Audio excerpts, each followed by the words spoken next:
Hallelujah. कितने लोग को खुदा की हुजूरी में मज़ा आ रहा है? हालेलुया। आज हम सबका स्वागत करते हैं, नहीं सिर्फ यहाँ पर बल्कि जितने ऑनलाइन देख रहे हैं उन सब का भी हम स्वागत करते हैं। हमारे ऑनलाइन के सारे व्यूअर्स को खुदा बहुत ब्लेस करे और हम शुक्रगुजारी करते हैं खुदा की जिसने हमें अपने पास आने का मौका दिया है। उसके नाम से हम यहाँ पर जमा हैं। कितने विश्वास करते हैं प्रभु हमारे बीच में इस वक्त? हालेलुया। आपकी भी जिंदगी जो है खुदा के सामने खुली और बेपरद है। ऐसी कोई भी बात नहीं जो खुदा पूरी रीति से ना जानता हो। वो हमारा उठना बैठना चलना फिरना सब जानता है। और हमारा खुदा इतना अच्छा है कि वो फिर भी कहता है कि ज़िंदगी के आखिर तक तुम्हारे साथ हूँ, मेरी मोहब्बत तुम्हारे साथ जुड़ी रहेगी, कौन तुम्हें मेरे हाथ से जुदा कर सकता है। उस खुदा का हम शुक्र करते हैं जिसने मौत के मतफन को तोड़कर ज़िंदगी बख्शी और यूँ कहा कि देखो ज़मीन के आखिर हिस्सों में जहाँ भी तुम जाओगे तुम्हारे साथ साथ चलूँगा। और आज हम विश्वास करते हैं हमारा खुदा हमारे बीच में है। आज हम उसकी हुजूरी में बैठे हैं। आज खुदा के कलाम की तरफ हम जब चलने जा रहे हैं, मैं चाहता हूँ उसको हम बड़े ध्यान के साथ आज खुदा के कलाम को सुने, क्योंकि ये जो वचन है ये अल्टीमेट डिज़ायर ऑफ गॉड है। खुदा की अगर कहा जाए कि हमारे बारे में क्या इच्छा है, कई लोग जानना चाहते हैं ना खुदा हमसे क्या चाहता है, खुदा हमसे क्या डिज़ायर करता है। कई लोग पूछते हैं पता नहीं खुदा हमसे क्या चाहता है। तो आज उनको जवाब मिलेगा इस वचन के वसीले से कि खुदा हमसे इसके सिवाय कुछ और चाहता नहीं है। हम बहुत सोचते हैं, कई लोग खुदा को देने के लिए चक्कर में रहते हैं कि हम खुदा को ये देंगे, खुदा को वो देंगे, हम खुदा को दान पुण्य करके खुदा को लोग खुश करते हैं। कई लोग चीज़ें दे के खुश करते हैं लोगों को, और तरह तरह से लोग खुश करने में लगे रहते हैं और कोशिश करते हैं कि खुदा खुश रहे उनसे। पर आज आपको पता है कि खुदा खुश इस बात से होता है कि जो उसकी मर्ज़ी हमारे प्रति है, जो उसने हमारे लिए ठान के रखा है, जो वो चाहता है हमें पता चल जाए। जब वो चीज़ पूरी हो जाती है तब हमारा खुदा खुश होता है, क्योंकि अल्टीमेट डिज़ायर जो है खुदा की हमारे प्रति ये है। अगर आप कोई और विचारधारा से खुदा के साथ जी रहे हैं कि खुदा शायद चाहता है कि हम उसके लिए गाना गाया करें, हो सकता है कोई हम बजाया करेंगे, हो सकता है कोई सोचे हम जो है खुदा के घर में झाड़ू लगाएंगे इसलिए खुदा खुश होएगा। नहीं, ये सब चीज़ें हम करते हैं, अच्छी बात है, ये हमारे बलिदान हैं जो खुदा के सामने हम चढ़ाते हैं। पर यही सब खुदा की मर्ज़ी नहीं है। सिर्फ खुदा की मर्ज़ी आज हम अपने बारे में जानेंगे।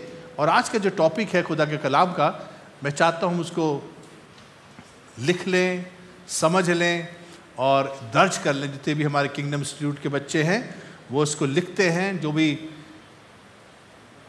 खुदा के कलाम से प्यार करते हैं, दे ऑलवेज राइट। तो मैं चाहता हूँ कि आप लोग ज़रूर से इन वचनों को लिखकर नोट्स को उतारें और मेक इट योर सेल्फ। इस वचन को अपने बारे में अपने लिए बना लें, ताकि परमेश्वर जो है आपको इस वचनों के साथ जोड़ दे। हालेलुया। ये सरमन नहीं है बल्कि एक सच्चाई है जो हम सबको खुदा रिवील करना चाहता है। आज का टॉपिक है sold out life for God. परमेश्वर के लिए समर्पित जीवन।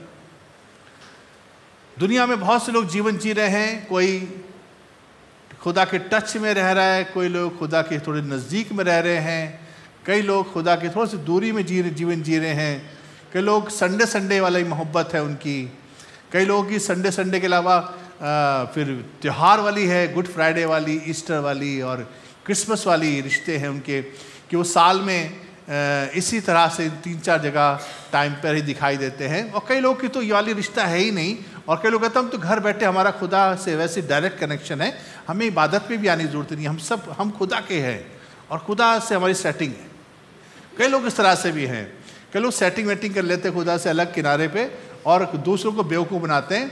असलियत यह है इंसान खुद चॉइस करता है कि मुझे किस तरह से इस खुदा को डील करना है, क्योंकि खुदावन यीशु मसीह ज़मीन के ऊपर एक ऐसी सच्चाई है कि इसको डील करे बगैर काम चलेगा नहीं।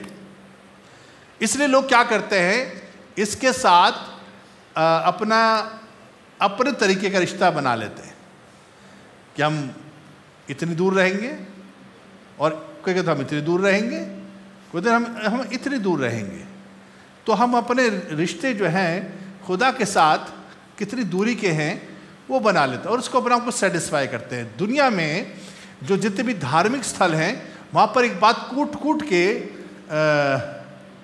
भक्तों के अंदर डाल दी गई है, वो ये है कि तुम अगर खुदा को चढ़ावा चढ़ा दो, अगर कोई दान पुण्य कर दो, अगर तुमने कोई चीज़ तुम्हें पैसे से ये कर दो, तो तुम्हारी सेटिंग फिट है, तुम्हें कोई प्रॉब्लम नहीं होगी। तुम अगर नहीं भी आ रहे हो, तुम ये नहीं कर पा रहे हो, वो नहीं कर पा रहे हो, मगर दान पुण्य कर देते हो तो तुम्हारा तो भैया बेड़ा पार हो गया।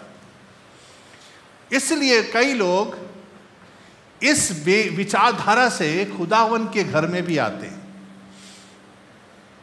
जो कहते हैं 10% दे देंगे, क्या हो गया, अरे डोनेशन दे देंगे, हम 15 हफ्ते नहीं आएंगे पर हमारा डोनेशन आता रहेगा, हम ज्यादा क्लोज नहीं जाएंगे, कोई काम हो तो बता देना, हम आ जाएंगे। कई तरह से लोग खुदा के घर में भी अपना योगदान दे रहे हैं इस तरह से जो वो खुद सोचते हैं। पर आज मैं सारे सवालों के जवाब दूंगा आपके ज़िंदगी में। आपके पास बहुत से सवाल होंगे इस बारे में कि हम खुदा का काम, खुदा की सेवा, खुदा का क्या मर्जी है हमारे लिए। तो आज मैं अल्टीमेट डिज़ायर ऑफ गॉड बताना चाह रहा हूँ, और वो है एक ऐसी लाइफस्टाइल जो सोल्ड आउट फॉर गॉड है। एक ऐसा जीवन की शैली या जीवन का एक ऐसा जीवन जीना जिसमें आप पूरी तरह से, बोलिए पूरी तरह से समर्पित हैं। एक ऐसा जीवन जो खुदा के लिए टोटल डेडिकेटेड, कमिटेड, समर्पित, पूरी तौर से सौंपा हुआ। हालेलुया। और जब आप ऐसा सौंपा हुआ जीवन खुदा को देते हैं, तब खुदा आपको यूज करने की प्लान बनाता है। तब खुदा सोचता कि इसको मैं ऐसे इस्तेमाल करूंगा। और ज़्यादातर लोग जो हैं भीड़ की भीड़, लिखा उस ज़माने में भी यीशु के पीछे भीड़ की भीड़ चला करती थी। सब कोई खुदा के पीछे चलने वाले लोग थोड़े ना थे, और सब अपने मतलब के लिए आया करते थे, अपनी इच्छाओं को लेके आते थे, अपनी बीमारों को लाते थे वो चंगे हो जाएं, अपनी बीमारी को लाते थे वो ठीक हो जाएं, अपनी मसलों को लेके आते थे वो हल हो जाएं।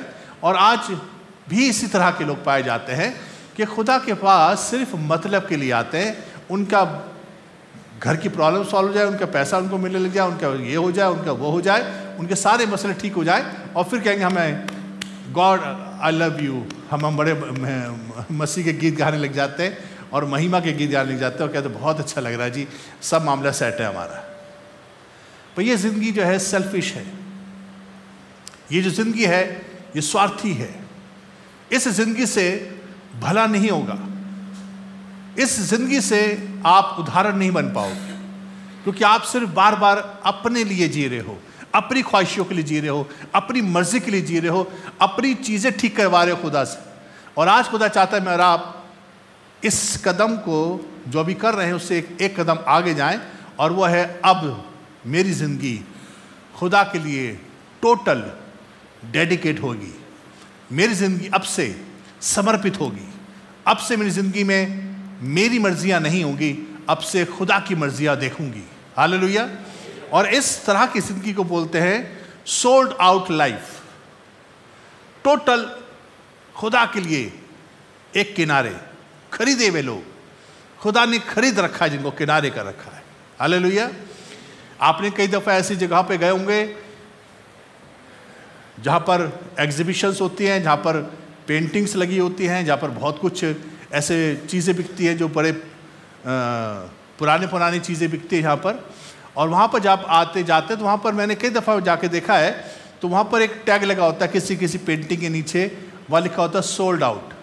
मतलब वहाँ लगी तो है पर नॉट फॉर सेल, बिक चुकी है।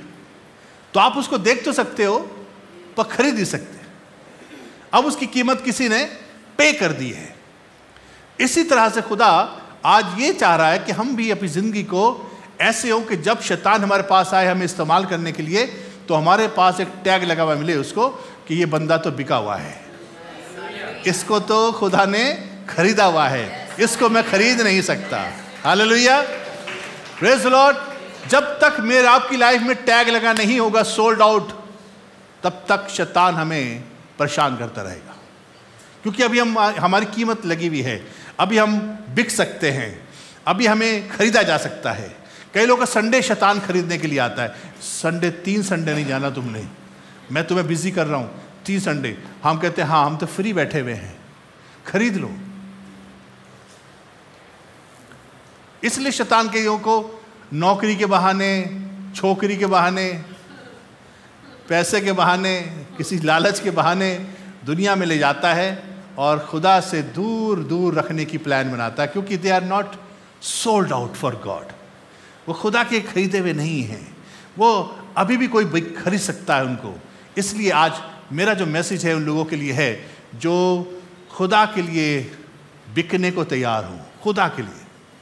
हालेलुया, जिनको खुदा खरीद सकता हो। हालेलुया।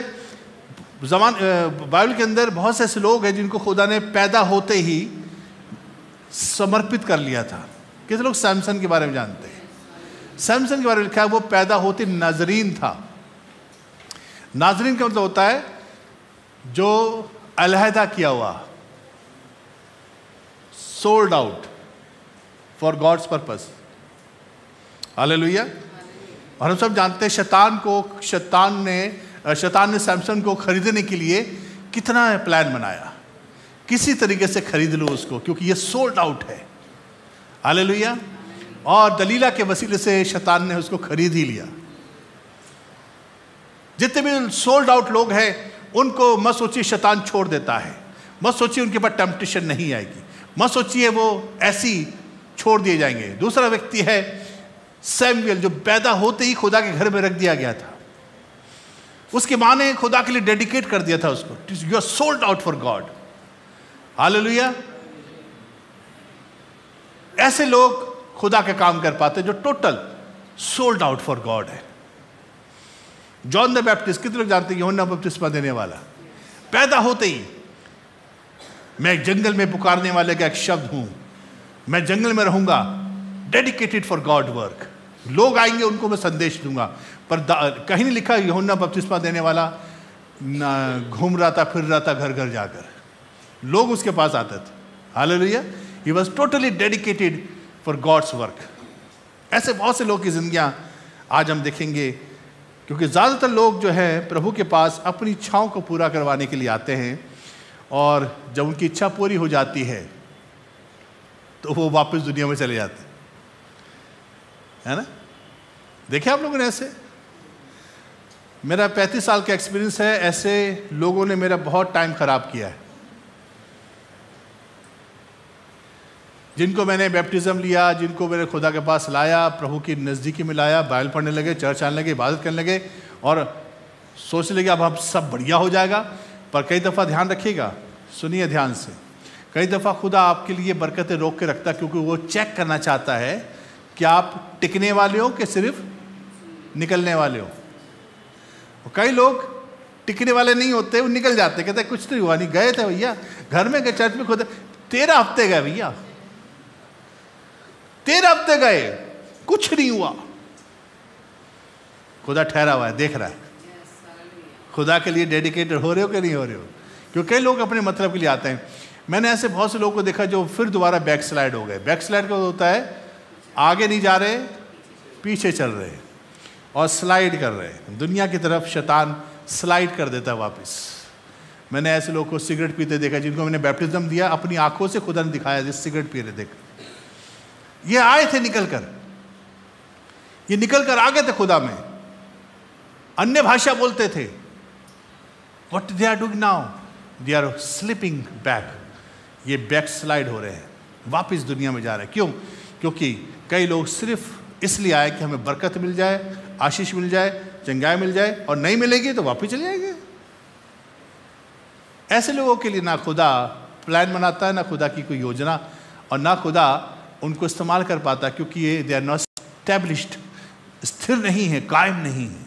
और खुदा ने हमेशा कायम लोगों को ही इस्तेमाल किया है। बोलिए कायम, बोलिए एस्टैब्लिश्ड, बोलिए स्थिर। लेकिन शैतान का सामना करो और स्थिर रहो। क्या करो? शैतान का क्या करो? सामना करो और उसके जलते हुए तीरों को बुझा सको और सब कुछ पूरा करके स्थिर रह सको। ये खुदा की मर्जी है। स्थिरता बहुत ज़रूरी है। ढीलेपन वाले लोग, कंप्रोमाइज़ करने वाले लोग, पीछे मुड़ने वाले लोग, जो हल पर हाथ रख के पीछे देखता है, वो खुदा की बादशाहत के लायक नहीं है। खुदा के कलाम में साफ साफ बातें लिखी है। इसलिए आज हम इस जर्नी को, इस मैसेज को आगे लेके चलेंगे। और आज खुदा चाहता है मेरा आप को समझ जाएं खुदा की मर्जी, अल्टीमेट डिज़ायर क्या है। सारी मेहनत जो खुदा यीशु मसीह ने और खुदा ने अभी तक करी है, उसका निचोड़ दे रहा हूँ मैं। जितने भी बलिदान हुए, यीशु के क्रूस पे कुर्बानी हुई, इतने पहले भविष्यवाणियाँ हुई, नबियों को खुदा ने भेजा, इज़राइल में खुदा ने अपनी बात पहुँचाई, सारी मेहनत जो हुई इस वजह से हुई। वजह सुनना चाहते हैं? प्रकाशित वाक्य निकालेंगे, उसका 5वां बाब, जहाँ पर यीशु मसीह को वो पुस्तक दी गई जिसके बारे में लिखा हुआ है कोई उस मोहर को तोड़ने के लायक नहीं था। पर खुदा के कलाम में लिखा है, जब वो यूहन्ना फूट फूट के रोने लगा तो वो आवाज़ आई, घबरा मत, डर मत, क्योंकि यहूदा का शेर बब्बर आज इस मोहर को तोड़ने के लिए मिल गया है, तैयार है। और उसने वो किताब ले ली और उस किताब की मोहरों को उसने खोलना शुरू करा। तो उसकी 9वीं आयत से मैं चाहूँगा पढ़ेंगे, 5 बाब की 9वीं और 10वीं आयत। आज का हमारा मैसेज इसी के अंतर्गत होगा। और वह लिखा है, वे एक नया गीत गाने लगे कि तू इस पुस्तक के लेने और उसकी मोहरें खोलने के योग्य है। कौन सा गीत गाने लगे? तू इस पुस्तक के लेने और उसकी मोहरें खोलने के योग्य है, क्योंकि, गौर से सुनेगा बड़ी बात, क्योंकि तूने वध होकर, यानी कि कुर्बानी देकर, अपने लहू से हर एक कुल, बोलिए अपने लहू से, बोलिए अपने खून से। यीशु मसीह ने जो कुर्बानी दी है वो सिर्फ मज़े नहीं आ रहे थे उसको, चलो मैं मरने के लिए तैयार हूँ और वो मर के चला गया, नहीं। उसने करा क्या है, इस पे हमें फोकस करना है। तूने वध होकर अपने लहू से हर एक कुल, हर एक भाषा और लोग और जातियों में से, इस लाइन को सब मिलके बोलें, परमेश्वर के लिए लोगों को मोल लिया है। इतनी कुर्बानी, इतना बलिदान, हाथ पैर में कीले ठुकवाना, सर पे काटो ताज, पीठ पे 40 कोड़े, मुंह पे थूका गया, दाढ़ी नोची गई, पसली पे भाला मारा गया, यीशु मसीह को लहू लुहान कर दिया, उसका खून के कतरा बह गया। ये सारी बातें जो खून बह रहा था, खुदा की मर्जी ये थी कि हर एक कुल, हर एक भाषा, हर एक जाति में से, हर एक लोगों में से खुदा अपने लिए लोगों को मोल लेगा। बोलिए खुदा खरीदेगा। किसकी वजह से खरीदेगा? अपने बेटे के लहू को देकर तुम्हें खरीदेगा। बोलिए सोल्ड आउट फॉर गॉड। परमेश्वर के लिए लोगों को मोल लिया और उन्हें, बोलिए और उन्हें, जिनको खुदा ने मोल लिया है, अपने खून से खरीदा है, उनके बारे में प्लान है। और लिखा है और उन्हें हमारे परमेश्वर के लिए एक राज्य, बोलिए एक राज्य, रिलीजन नहीं, एक धर्म नहीं, बोलिए एक राज्य, एक राज्य यानी कि परमेश्वर का राज्य, और याजक बनाया और वे पृथ्वी पर राज्य करते हैं। खुदा ने किस लिए मोल लिया है? कि आप खुदा के लिए मोल लिए गए हैं। You are only for God. और फिर आपको खुदा एक राज्य बनाएगा और आपको याजक का काम देगा और याजक जमीन के ऊपर राज करेंगे। बोले याजक, राज्य, मोल लिया जाना, यह प्लान खुदा का है। हम दुनिया में सोचते हैं यीशु मसीह के पास हम इसलिए आए, हमें बरकत मिल जाए, चंगाई मिल जाए, आशीष मिल जाए, ये मिल जाए, वो मिल जाए। हम सिर्फ लेने के चक्कर में आते रहते हैं। खुदा कहता है ये सब चीज़ें पीनट्स है, ये मूंगफलियाँ हैं, ऐसी बांट दूंगा, ये बहुत बड़ी चीज़ नहीं है। सबसे बड़ी चीज़ क्या है? तुम्हें अपनी ज़िंदगी को टोटल डेडिकेट करना है खुदा के लिए, क्योंकि खुदा ने तुम्हें अपने बेटे के लहू से खरीदा है और अपने आप को एक राज्य बनाने में मेहनत करनी है कि तुम किंगडम के लोग हो। और फिर तुम्हें इस तरह से तैयार किया जाएगा कि तुम्हें याजक का काम मिलेगा। बोलिए याजक। याजक का काम क्या होता है? कि लोगों को खुदा से मुलाकात कराना। याजक खुदा का रिप्रेजेंटेटिव होता है। वो क्या करता है? गुनहगारों को यीशु से मिलाता है। याजक का काम खुदा के पास ले जाना। इस काम को खुदा हमें इस्तेमाल करेगा, प्रेज़ द लॉर्ड। और हम ज़मीन के ऊपर उस राज्य में जो हमें दिया गया है राज्य करेंगे। Hallelujah, praise the Lord. बोलिए खुदा के वास्ते लोगों को खरीद लिया। उर्दू में लिखा खुदा के वास्ते लोगों को खरीद। यीशु मसीह ने खून इसलिए नहीं मिलाया कि हम मजे करें, दुनिया में ऐश करें, अपनी मर्जी से चलें, अपनी तैश में रहें, जो मर्जी खाएं पिए एंजॉय करें और कहें खुदा हमारे साथ है। आज यही लोग कर रहे हैं, जैसी मर्जी जिंदगी जी रहे हैं और सोच रहे हैं खुदा हमारे साथ है। अजीजों, खुदा की मर्जी यह है कि हम ऐसे व्यक्ति बने जो यीशु के खून से खरीदे जाकर खुदा के लिए मोल लिए गए हैं, खुदा के लिए सेपरेट किए गए हैं। लोगों को खुदा के लिए खरीदा है यीशु मसीह ने। यीशु ने खून इसलिए बहाया कि हमारे अंदर उसका लहू लगे और हमारे जीवन खुदा के लिए अलग हो जाए, ताकि हम एक राज बने, ताकि हम याजक का काम करें और ताकि हम पृथ्वी पर राज्य करें। This is ultimate plan of God. कितने लोग इस प्लान में शामिल होना चाहते हैं? हालेलुया। तो आज आगे का जो मैसेज है वो इसी बात से है कि अगर हम इस कैटेगरी में आना चाहते हैं तो हमें इस तरह से बनना पड़ेगा। हालेलुया। कई लोग सोचते हैं कि हम सिर्फ संडे चर्च जाते हैं तो इससे हमारा भला हो गया। भला नहीं हो गया। आपको यहाँ पर जो सिखाया जाता है उसको पूरा करने से भला होगा।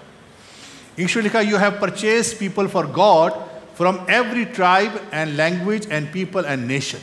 खुदा ने हर एक देश में से, हर एक लोगों में से, हर एक भाषाओं में से, हर एक कुनबे में से खुदा ने लोगों को अपने बेटे के लहू से खरीदा है। Hallelujah, hallelujah. इसलिए यीशु मसीह ईसाइयों के लिए नहीं आया था। कहीं आप सोच रहे हो, Yeshu Masih is not for Christians, Yeshu Masih for everyone.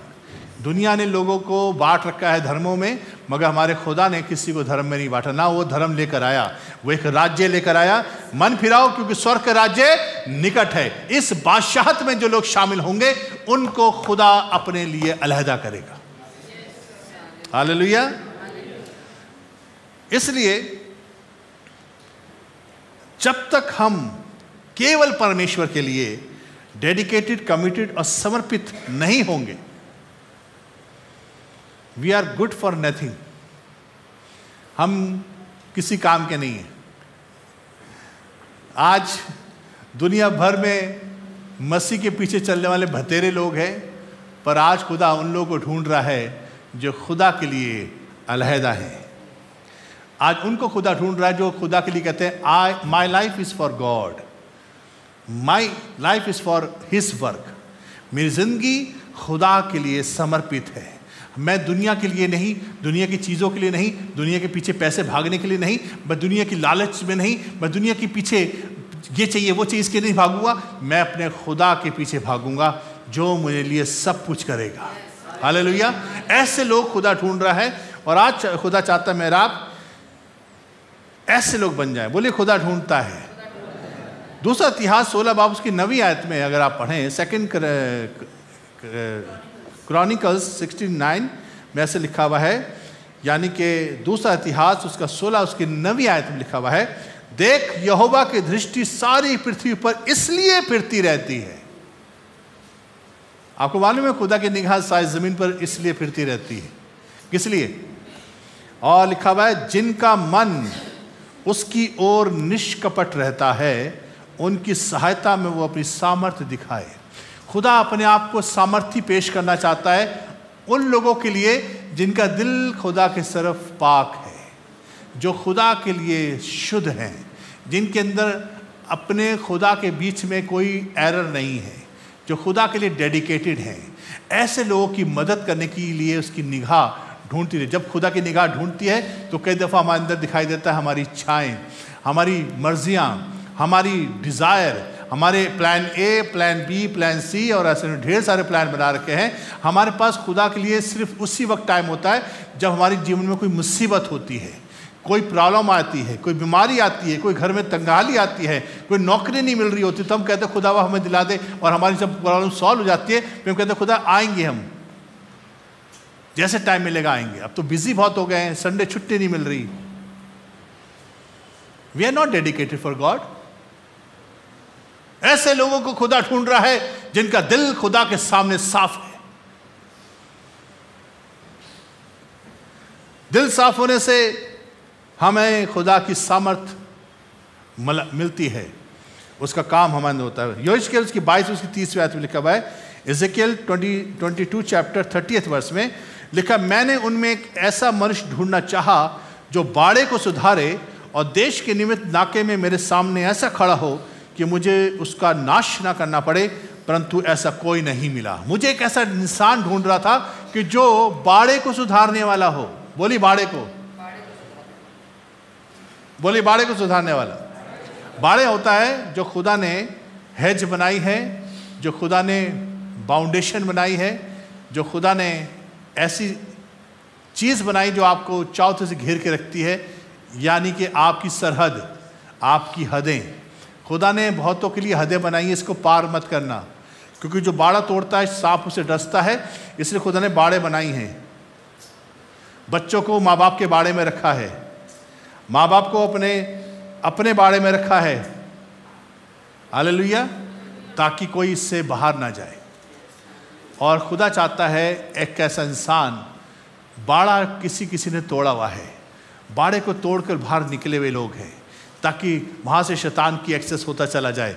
आज खुदा कहता है ऐसा इंसान मैं ढूंढ रहा हूँ जो बाड़े को सुधारने वाला हो, जो बताने वाला हो कि ये ठीक नहीं है, ये ठीक नहीं है, इसको ठीक करो, ये बात गलत है, ऐसे नहीं करना चाहिए, वो गलत बात है, इस तरह से बात नहीं करना चाहिए, इस तरह से गुस्से में नहीं रहना चाहिए, इस तरह से बदतमीजी नहीं कर सकते आप, इस तरह से बुराई नहीं कर सकते, ऐसे घमंड की बातें करना बेकार है।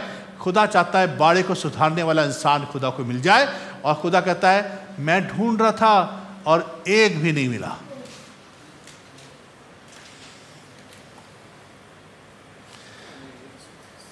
अय्यूब 1:8 में खुदा ने एक इंसान को तारीफ करी। अय्यूब 1:8 में एक इंसान की तारीफ हुई। क्या लिखा हुआ है? शैतान से खुदा ने कहा, यहोवा ने शैतान से पूछा, क्या तूने मेरे दास अय्यूब पर ध्यान दिया है, क्योंकि उसके तुल्य खरा, सीधा और मेरा भय मानने वाला और बुराई से दूर रहने वाला मनुष्य कोई नहीं है।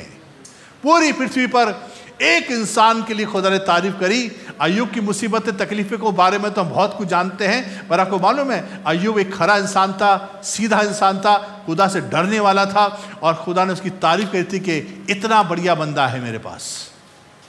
हालेलुया, बोलिए खुदा ढूंढता है। जब जब खुदा को बढ़िया बंदे मिले, खुदा ने उनको इस्तेमाल किया है। आप सोचिए, जब यीशु मसीह आएगा, जब यीशु मसीह आएगा, तो जानते यीशु मसीह आने वाले हैं? 2-3 लोग ही जानते हैं। सेकंड कमिंग होएगी कि तो जानते हैं? आएगा, पक्का आएगा कि नहीं आएगा यीशु मसीह? क्या करेगा आकर? पापियों को बर्बाद करेगा, राज एस्टैब्लिश करेगा। हम ये सब आंसू, सबसे पहला काम पता है क्या करेगा? पढ़ लीजिए मत्ती 25 उसकी 31 से 33 आयत तक लिखा हुआ है, जब मनुष्य का पुत्र यानी प्रभु यीशु मसीह अपनी महिमा में आएगा और सब स्वर्गदूत उसके साथ आएंगे, तो वह अपनी महिमा के सिंहासन पर विराजमान होगा और सब जातियां उसके सामने इकट्ठी की जाएंगी। जैसा चरवाहा भेड़ों को बकरियों से अलग कर देता है, वैसे वे उन्हें एक दूसरे से अलग करेगा। भेड़ों को अपनी दाहिनी ओर और बकरियों को अपनी बाईं ओर। सबसे पहला काम यीशु मसीह क्या करेगा? सेपरेट, भेड़ों को अलग, बकरियों को। आज क्या हो रहा है? आज भेड़ बकरियां सब एक साथ चल रही हैं। कलीसियाओं में भेड़ और बकरियां सब मिली हुई हैं, जगह जगह में भेड़ और बकरियां साथ साथ हैं। यीशु मसीह क्या कह रहा है? सबसे पहला काम मैं क्या करूंगा? अलहदा करूंगा, सेपरेट करूंगा, क्योंकि भेड़ों का और बकरियों का अंजाम अलग अलग है। Praise the Lord, praise the Lord. बकरियों को खुदा ने भेड़ों से अलग क्यों करा? कुछ सवाल पूछना चाहता है मुझसे? क्या जरूरत थी?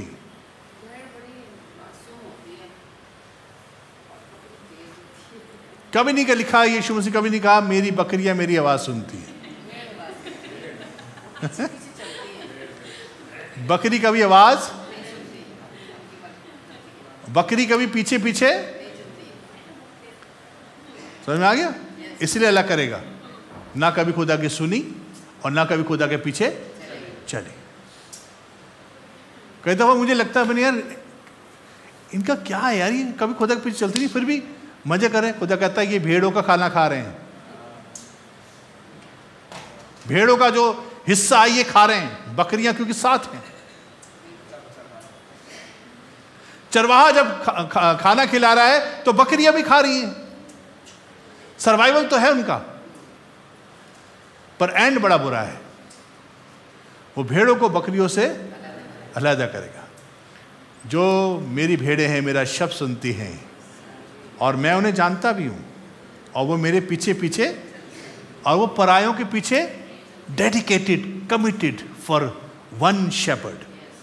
भेड़ जो है खुदा के लिए, अपने चरवाहे के लिए टोटल कमिटेड है। हम उसी की आवाज सुनेंगे, हम अपने प्रभु के ही पीछे चलेंगे, हमें पराये बुलाएंगे हम नहीं जाएंगे। हम डेडिकेटेड हैं खुदावन यीशु मसीह के पीछे चलने के लिए, क्योंकि हम खुदावन यीशु मसीह की भेड़ हैं। बकरियां ऐसी नहीं होती।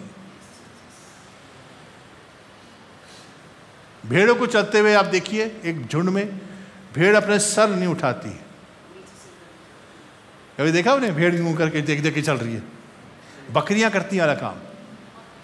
बकरियां जब चल रही होंगी यूं देखती कहाँ पर हरी हरी चराइयाँ हैं, इधर निकल लेती है, फिर कहते हैं अभी आ रहे हैं, वहाँ खाती पत्ते, उसके अभी भागे भागे फिर आ जाते झुंड के अंदर।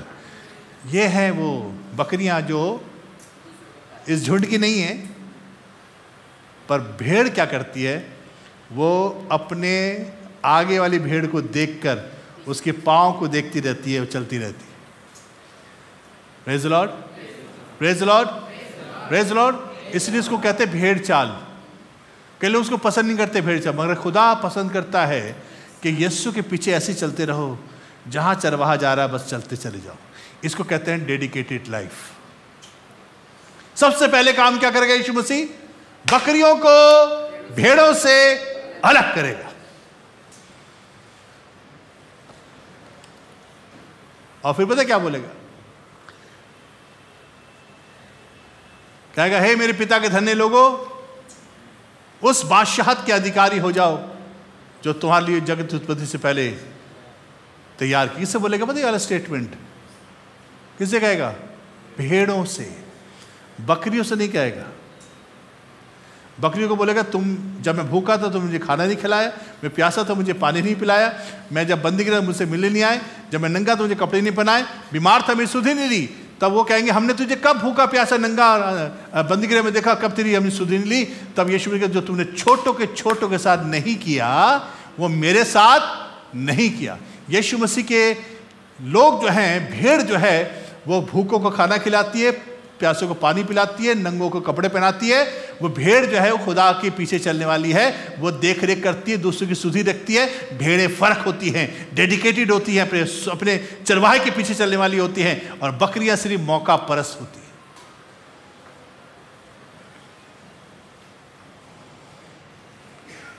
यीशु ने अपने लहू बहाकर अपने हर जाति में से, हर एक देश में से, हर एक नेशन में से खुदावन यीशु मसीह ने लोगों को खरीदा है, अपने खून से अपने बाप के लिए अलहदा किया है, खुदा के लिए अलग किए हुए लोग। अजीज आज अगर हमारी लाइफ, ध्यान से सुनेंगे एक बात छोटी सी, बोलिए भेड़े मेरा शब्द सुनती हैं। इसका मतलब रोज बाइबल पढ़ती होंगी। है ना? बकरियां बाइबल नहीं पढ़ती, बकरियां बाइबल नहीं। अपना पता लगा लेना आप कौन है, मैं नहीं कुछ कह रहा। आप बोले बता हमें बकरी करे, आप खुद पता लगाओ, हमें क्या, हम हमारे नजर में आप सब भेड़ हो, आपको खुद पता लगाना है, मैं नहीं उसमें इन्वॉल्व। Praise the Lord.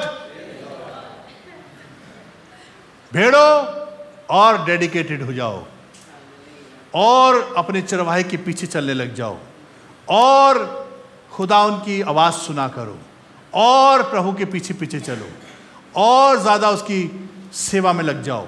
भेड़ें टोटल डेडिकेटेड होती हैं। हालेलुया। 2 कुरिन्थियों उसके 6 उसकी 14 से 18 में पढ़ने जा रहा हूं। ये बड़ी मशहूर आयत है। जब मैं मसीह में आया था तो मुझे यही बार बार पढ़ाया जाता था। मैं एक पेंटिकोस्टल चर्च में था, वहाँ पर ये वाली आयत बड़ी मशहूर आयत होती थी और बहुत दफ़ा ही बताई जाती थी। वहाँ पर ऐसे लिखा हुआ है, अविश्वासियों के साथ असमान जुए में ना जुतो।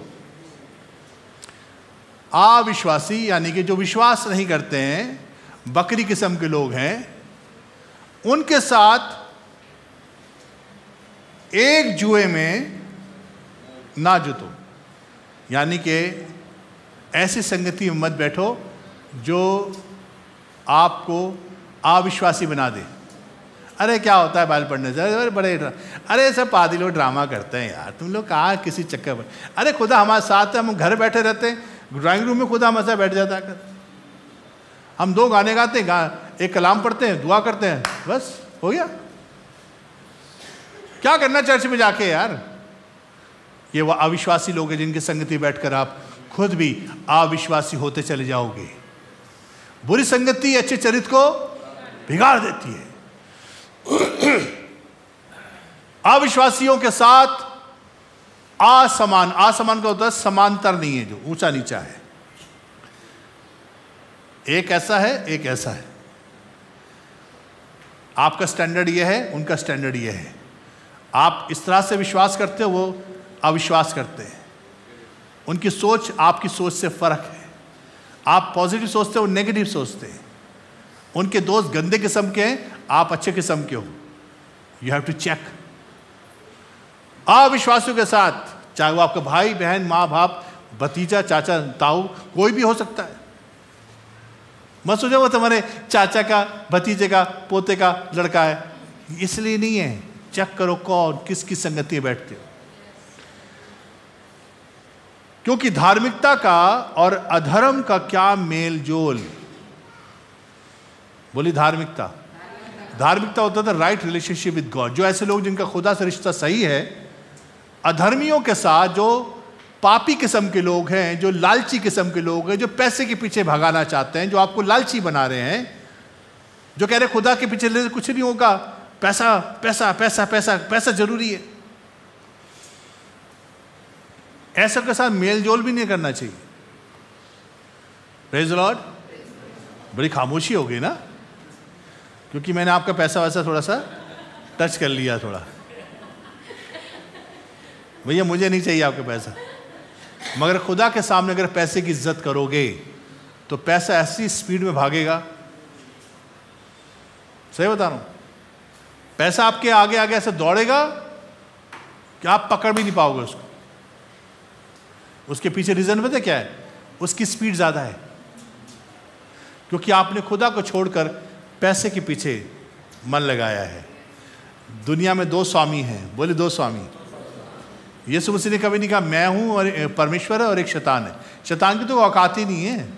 उससे भी बड़ी मुसीबत, शैतान से बड़ी मुसीबत है पैसा। रुपयों का लोभ सब प्रकार की बुराइयों की जड़ है। लिखा जिससे छलनी होने से बहुतों ने अपना जीवन बर्बाद कर लिया। क्रेडिट कार्ड को इस्तेमाल करने वाले लोग रुक जाओ।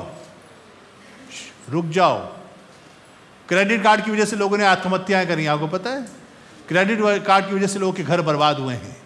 क्रेडिट कार्ड की वजह से लोगों के घर बिके हैं। क्रेडिट कार्ड की वजह से, मिसयूज करने की वजह से, जो पैसा आपके पास नहीं है उसको आप यूज करना चाह रहे हो।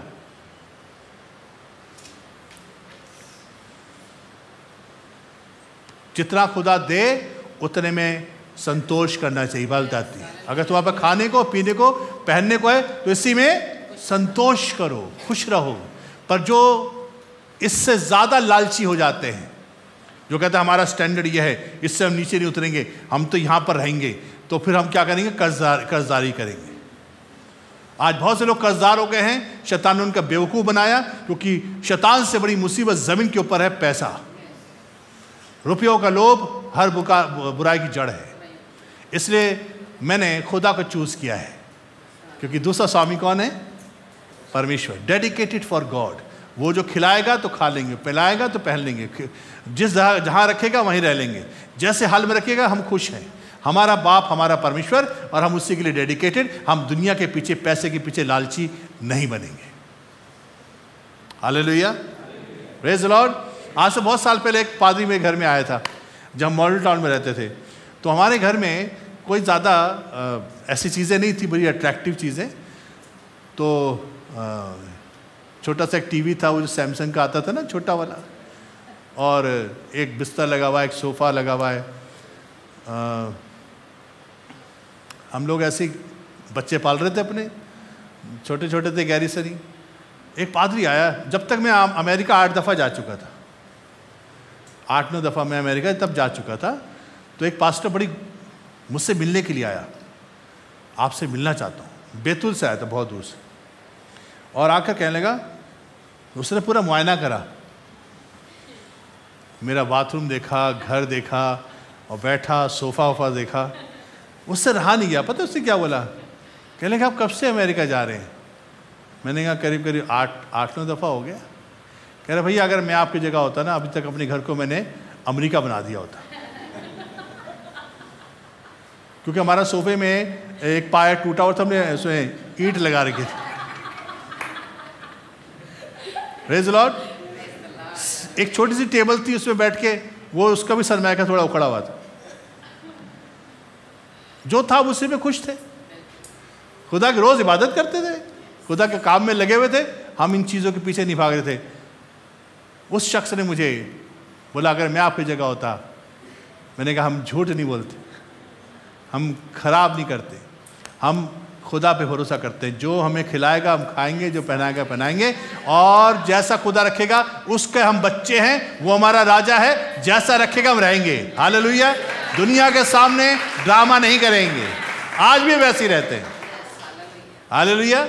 हम अपने स्टैंडर्ड मेंटेन करके और यूं करके और कर्जदारी करके और 15 लाख के कर्जे में, और फिर अपना घर बड़ा खूबसूरत बना रखा है, और सबके सामने कह रहे वाह देखो हमारा सोफ़ा, देखो हमारा ये, देखो हमारे, देखो ये, देखो वो, देखो ये, देखो। और ऐसे ही करके लोगों ने अपनी लाइफ बर्बाद कर ली है।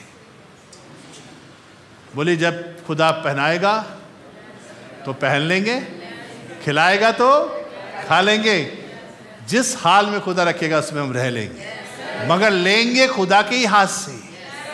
हालेलुया। ऐसे लोग डेडिकेटेड, कमिटेड, खुदा के लिए समर्पित लोग होते हैं, जो ईमान रखते हैं कि खुदा, और खुदा ने हमारे ग्राफ को नीचे नहीं करने दिया। ध्यान रखना, उस ज़माने से लेकर हम ऐसे करके बढ़ते ही रहें, और आगे अब आने वाले दिनों में और भी ऐसे ही बढ़ेंगे। हालेलुया। क्योंकि हम राजाओं के राजा के बच्चे हैं। आमीन। हालेलुया। इसलिए धार्मिकता का और अधर्म का कोई मेलजोल, या ज्योति का अंधकार के साथ क्या संगति, मसीह का बलियाल, बलियाल का होता है शैतान, मसीह का बलियाल के साथ क्या लगाओ, या विश्वासी के साथ अविश्वासी का क्या नाता। जितने लोग अविश्वासियों के साथ नाते जोड़ते हैं, एंड अप बहुत मुश्किल में पड़ते हैं, बहुत मुश्किल में पड़ते हैं वो लोग। जैसे कितने जानते सुलेमान के बारे में? सुलेमान बादशाह बड़ा स्मार्ट था, बुद्धि से भरा था, ज्ञान से भरा था, और उसने कहा मुझे कौन रोक सकता है, मेरे प्रति बुद्धि है, मैं सबसे ज़्यादा अक्लमंद हूँ, मुझे पता क्या करना है। चुटकियाँ मार के बोलता था मुझे क्या पता, मुझे सब पता है। उसने भी शादियाँ करनी शुरू करी। उस ज़माने में रोक टोक नहीं थी। उसकी 700 रानियाँ, 300 रानियाँ, 700 रखेलियाँ। पता नहीं 1000 का क्या करता होगा भाई।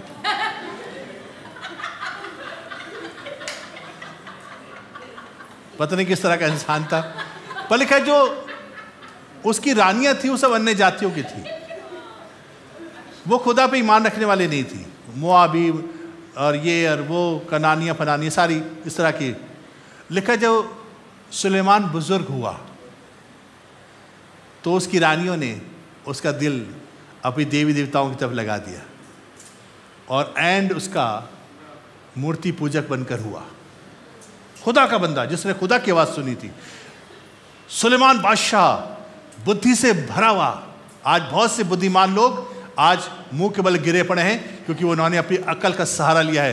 तू अपनी समझ का सहारा मत लेना, वरन संपूर्ण मन से यहोवा भरोसा रखना, उसी को स्मरण करके सब काम करना, तब वो तेरे लिए सीधा रास्ता निकालेगा। हालेलुया। डेडिकेटेड लाइफ, समर्पित लाइफ जो खुदा के लिए होती है, अपनी बुद्धि से नहीं चलिए, खुदा की रूह से चलिए। जितने खुदा की रूह के द्वारा चलते हैं वही खुदा के बेटे और बेटियां हैं। विश्वासी का अविश्वासी के साथ क्या नाता? मूर्तियों के साथ परमेश्वर के मंदिर का क्या संबंध? क्योंकि हम तो जीवते परमेश्वर के मंदिर हैं। कि तो जानते हैं चर्च क्या है? बिल्डिंग चर्च नहीं है। कभी मत सोचना बिल्डिंग चर्च जहां पर एक बड़ी क्रॉस लगी हुई है और कईयों के चर्च में घंटा लटका होता है, मैं उसकी बात नहीं कर रहा हूं। वो चर्च बिल्डिंग है। चर्च कौन है? अपनी उंगली उठाइए और यहां रखिए, बोली मैं चर्च हूं। हम चर्च नहीं आए, हम चर्च लेकर आए अपने साथ। हालेलुया। बोली मैं चर्च हूं। हैं कौन? कौन है आप? कौन? आवाज ही नहीं आ रही। कौन है आप? मैं चर्च हूं।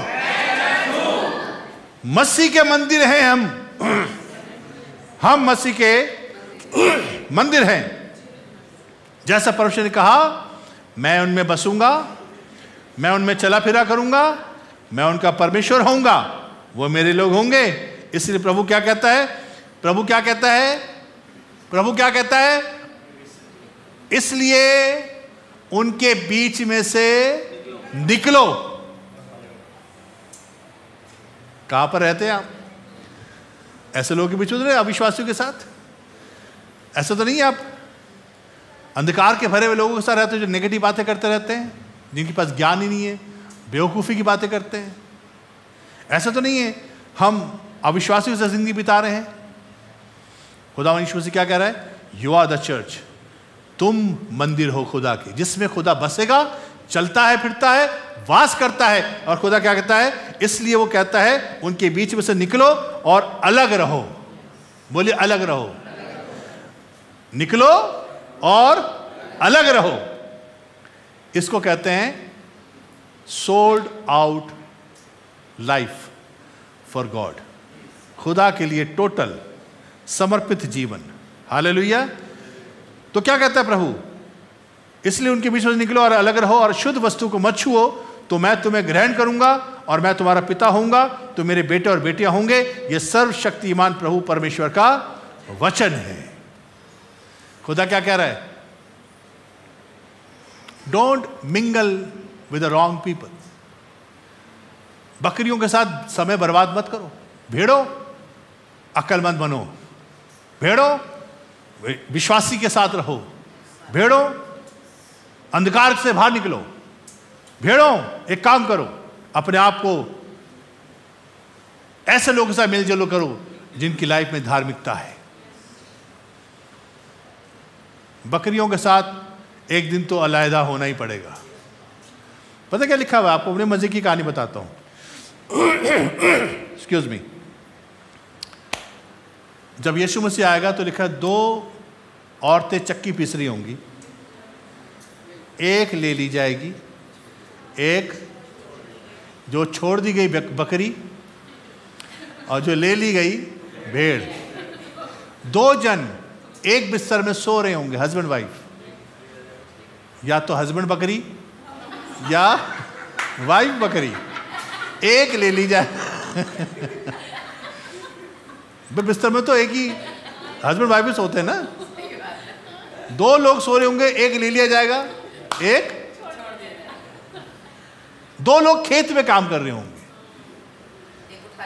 एक खेत में काम करता रह जाएगा, एक बंदा। ये क्या है? सबसे पहले किसको अलग किया था यीशु मसीह ने? हाँ, बकरियों को भेड़ों से अलग किया था। Praise the Lord. तो सबसे पहले क्या होगा? भेड़ों को उठा लिया जाएगा और बकरियों को सेपरेशन। आज मौका पता क्या है? आज मौका यह है कि आज आप खुदा की भीड़ बन सकते हैं। God can convert. आपकी लाइफ को बदल सकता है खुदा। आपको ऐसा कर सकता है कि आप उसकी आवाज़ सुनने वाले बन जाएं, उसके पीछे चलने वाले बन जाएं। अगर आप अपने आप को डेडिकेटेड करेंगे, टोटल खुदा की समर्पित करेंगे, खुदा आपकी ज़िंदगी में काम करेगा। इसलिए भजन संहिता 1 और उसकी पहली और दूसरी आयत बड़ी खूबसूरत बताती है, देखा क्या ही धन्य वह पुरुष जो दुष्टों की युक्ति पर नहीं चलता, पापी को मार्ग में खड़ा नहीं होता, न ठट्ठा करने वाली मंडली में बैठता है। वो यहोवा की व्यवस्था से प्रसन्न रहता है, उसकी व्यवस्था पर रात दिन ध्यान करता है। ये कौन है? जो उनको उठना, बैठना और खड़ा होना जानते हैं। कहां पर खड़े हैं? कहां पर बैठे हो? किसकी सलाह पर चलते हो? आज बहुत से लोगों को सलाह देने वाले पता कौन है? दुष्ट। अच्छे अच्छे रिश्ते खराब हो गए, लड़ाई झगड़े घरों में हो गई, एक प्रॉपर्टी के चक्कर में। 50 गज की प्रॉपर्टी नहीं थी, औकात भी नहीं थी 50 गज की, और सबके सर फुटवा लिए। कोर्ट कचहरियां हो गई, रिश्ते टूट गए। क्यों? क्योंकि दुष्टों की युक्ति पे चले। Hallelujah, praise the Lord. आज प्रभु चाहता है हमें युक्ति खुदा की सुननी है। He is wonderful counsellor. वो अद्भुत और युक्ति करने वाला है। किसकी युक्ति पे चलना चाहिए? किसकी? बोलिए खुदा। अगर आप प्रभु के लिए सोल्ड आउट हैं तो you are not available for the worldly people.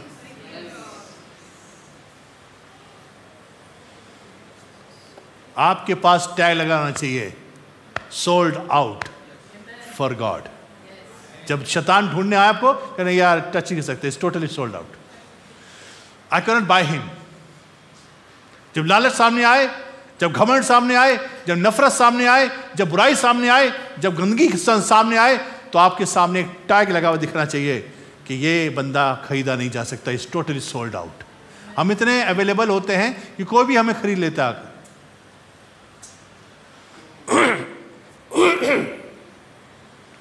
आज के ज़माने के जो बच्चे हैं, जवान हैं, उनके लिए मेरी एक सलाह है। आज आपकी लाइफ इतनी वैल्यूएबल होनी चाहिए। कोई भी ऐला मैला छपड़ी लड़का गली कूचों में ऐसे यूं बाल बना के जो यूं इशारे कर रहा है, ऐसे कर रहा है, ये तुम्हारे लायक नहीं है। अपनी वैल्यू इतनी बढ़ाओ कि ये बंदे कहें यार टच नहीं कर सकते।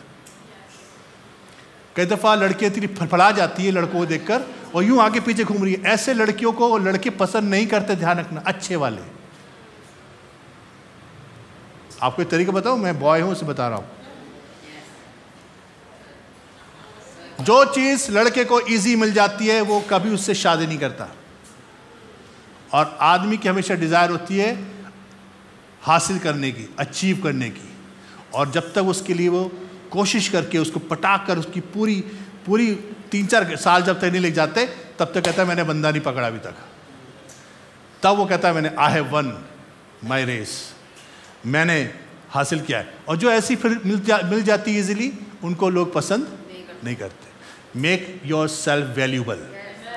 इतने वैल्यूबल बनाओ कि आपकी कीमत इतनी ऊंची हो कि इतनी कीमत लगाने के लिए बंदा तैयार हो। हालेलुया। कमजोर ताली बता रही है।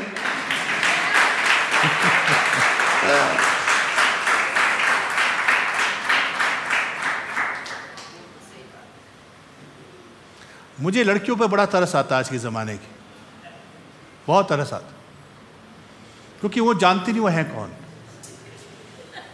सही बता रहा हूं, वो खुदा की खून से जब खरीदी जा चुकी हैं, दे आर वैल्यूबल। जैसे ही आपकी लाइफ में यीशु के लहू का ठप्पा लगता है, you are totally sold out for God. You are not available for the world, you are not available for the sinful pleasure, you are not available for any entertainment of the world. आज TikTok पे देखिए लड़कियां नाच रही हैं और यूं यूं करके पाउडर बना के, मेरे को दिल करता थप्पड़ मारूं घुस के। शर्म आनी चाहिए तुम लोगों को। You are not valuable. कोई भी छपरी तुम्हें आई लव यू भेज देगा 2 सेकंड में, और आप कहोगी मेरे को इतने कमेंट आ रहे हैं, बिकॉज तुम्हारी औकात नहीं है। ऐसे लोग तुम्हें कमेंट, और ऐसी लड़कियां करती हैं जिनकी कोई औकात अपनी नजर में नहीं होती। They don't value themselves.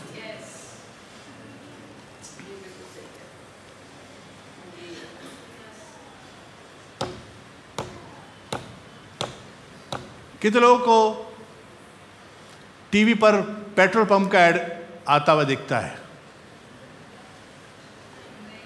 Indian oil, Bharat petroleum, आइए हमारे यहाँ से पेट्रोल लीजिए, आइए हमारे से पेट्रोल लीजिए।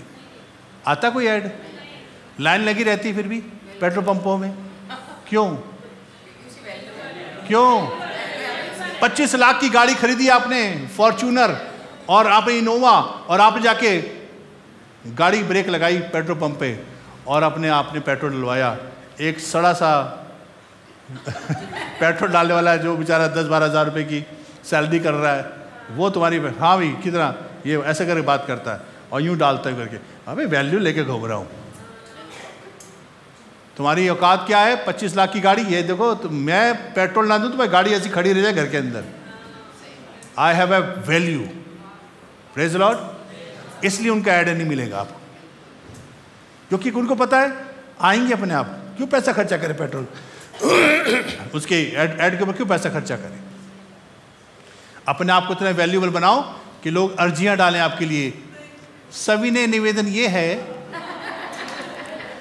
कि क्या मैं आपकी लड़की का हाथ मांग सकता हूं? Praise Lord, praise Lord. जब तक इतनी वैल्यू ना बने, अपने अंदर खुदा की उस काम को होने दीजिए जो खुदा आपके अंदर करना चाहता है। Sold out for God.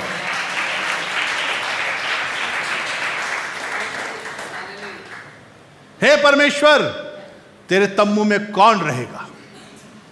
Hallelujah. भजन संहिता 15:1-3 पढ़ रहा हूं। तेरे तम्बू में कौन रहेगा? खुदा कहता है मैं एक लिस्ट तैयार करता हूं, मेरे तम्बू में ऐसे लोग रहेंगे। सुनिए कैसे लोग रहेंगे। जो कौन तेरे पवित्र पर्वत पर कौन बसने पाएगा? तो खुदा ने कहा लिखो, वो जो खराई से चलता है, वो जो धर्म के काम करता है, वो जो हृदय से सच बोलता है, वो जो अपनी जीभ से निंदा नहीं करता, और वो जो अपने मित्र की बुराई नहीं करता है, और वो भी जो अपने मित्र की या अपने पड़ोसी की निंदा भी सुनता। ऐसा डेडिकेटेड बंदा मेरे तंबू में टिक पाएगा।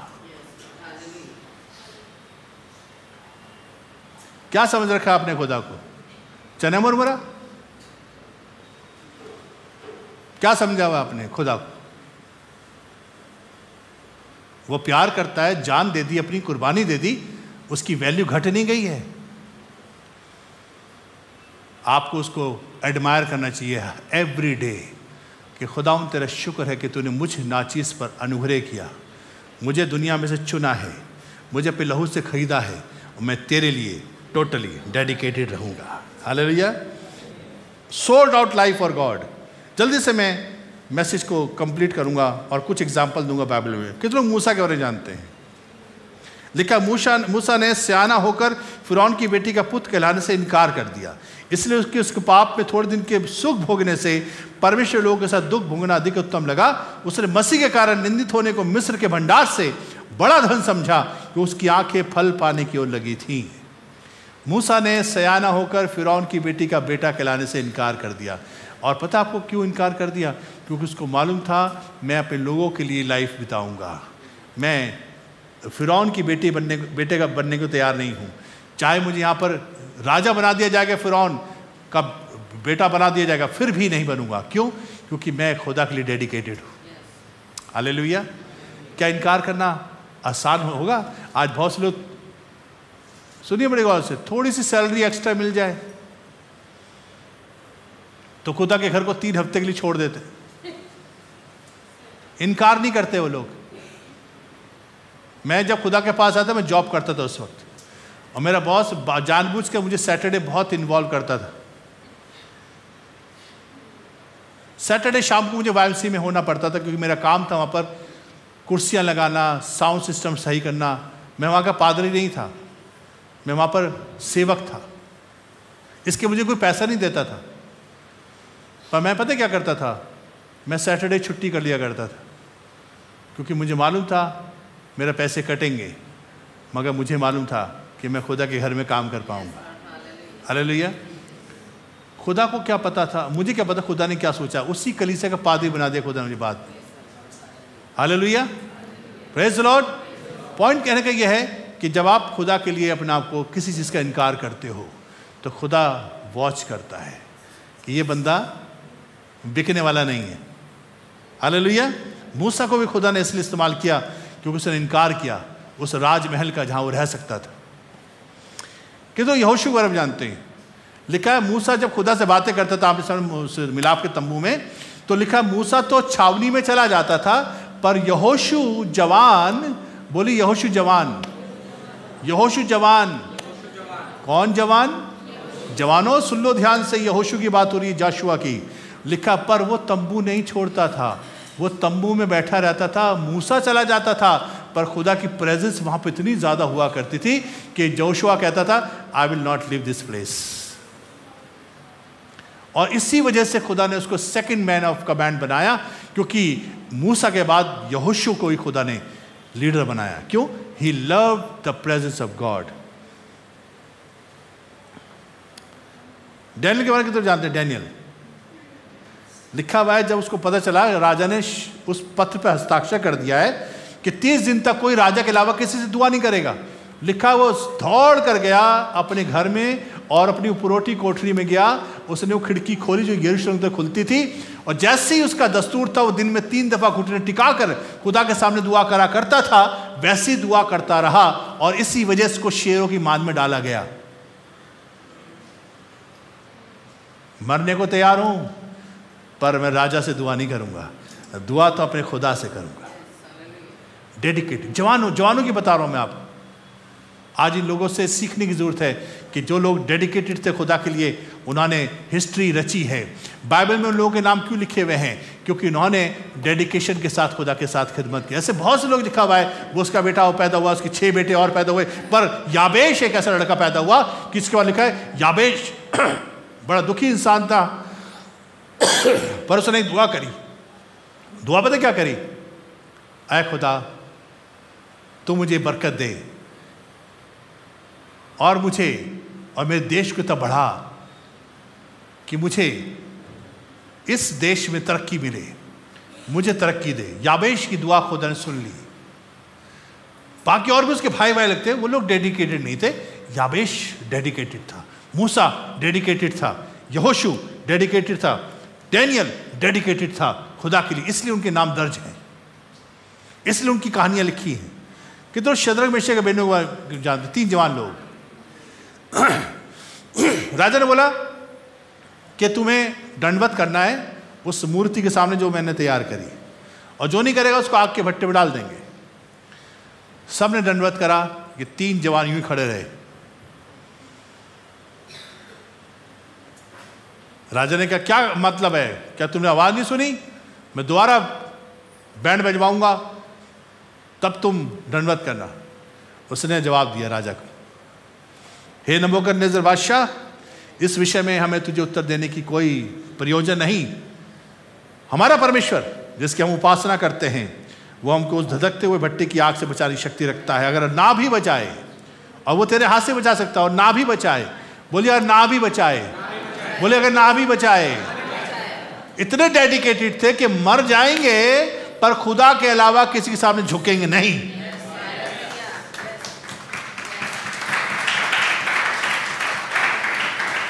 और इनको बांध कर आग में फेंक दिया गया, और स्वर्ग में यीशु मसीह रोक नहीं पाया अपने आप को। लिखा है कूद कर इसी भट्टे में आ गए और इनको आजाद कर दिया, इनको खुले में टहलने दिया। और राजा कह लगे मैंने 3 पुरुष डलवाए थे, चौथे का पुरुष कहाँ से आ गया? ये चौथा कहाँ से आ गया जिसका सूरत जो है खुदा के बेटे की तरह है? हालेलुया। खुदा ऐसे लोगों की कदर करता है जो खुदा के लिए डेडिकेटेड होते हैं, जो खुदा के लिए गर्दन कटाने को तैयार होते हैं, जो खुदा के सामने ही घुटने झुकाएंगे, जो दुनिया के सामने कंप्रोमाइज नहीं करते हैं। और खुदा ऐसे ही लोगों के साथ में स्टैंड करता है और कहता है मैं तुम्हारे साथ खड़ा, मैं तुम्हारा खुदा हूँगा, तुम्हारा परमेश्वर हूँगा, तुम्हारे बीच में चलूँगा फिरूँगा, पर तुम्हें काम करना पड़ेगा। अपने आप को इनसे अलग करो और अपने आप को अलहदा करके खुदा के साथ जिंदगी बिताओ। ऐसे लोग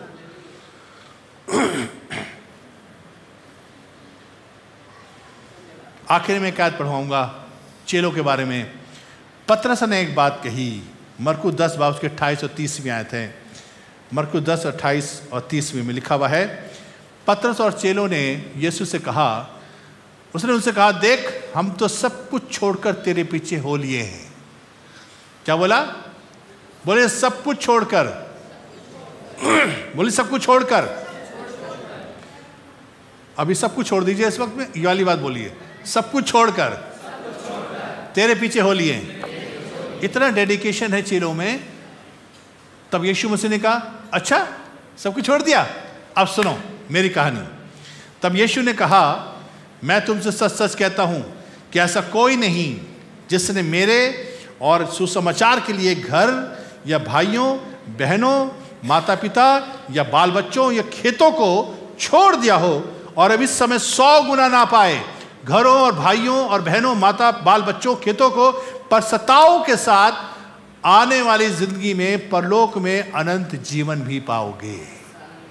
ऐसा कोई नहीं। अगर किसी ने कुछ छोड़ भी दिया है मेरे लिए तो घबराना नहीं। बोले 100 गुना, बोले 100 फोल्ड। जमीन पर ही खुदा 100 गुना देगा। हमारा खुदा यही नहीं है कि छोड़ के बैठ जाओ। खुदा कहता है जो छोड़ देंगे उनको 100 गुना दूंगा। कैसे जिंदगी जीना चाहते हैं आप?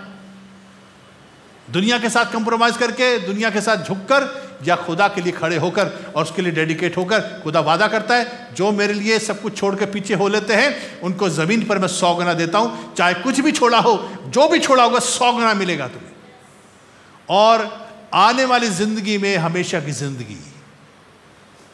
हालेलुया। कितने चाहते हैं कि बरकत हमारे पर ठहर जाए,